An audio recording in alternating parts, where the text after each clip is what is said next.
What's up, guys? This is Demkeys.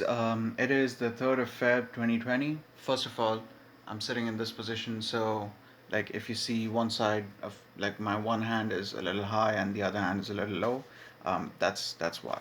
So I have been learning about static batching in Unity.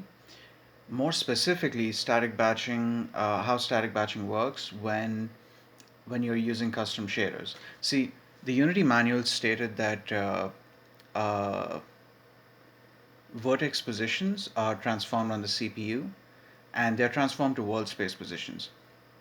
Of course, from object space positions to world space positions. That didn't make a whole lot of sense to me, at least from the shader point of view. I'm not saying that it was wrong. It didn't make sense to me, as in I didn't understand how the calculations were working. I couldn't understand exactly how the calculations are changing on the shader side because for those of you who don't know, in the shader in the vertex function, you're supposed to you're given object space positions and you transform those object space positions to world space and then view space and then clip space. So it didn't make sense to me, or rather, I wasn't able to understand how the calculations were working if you are passing in world space positions. That was until I actually checked the what is it called?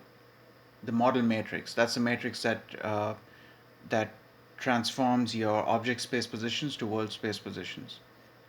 I checked that matrix and I noticed that there's no translation going on in the matrix at all. The fourth column of the matrix was all just zeros. Well, not all zeros. It was 0001. So that's when it made sense to me that there's no translation going on there because it's being given world space positions.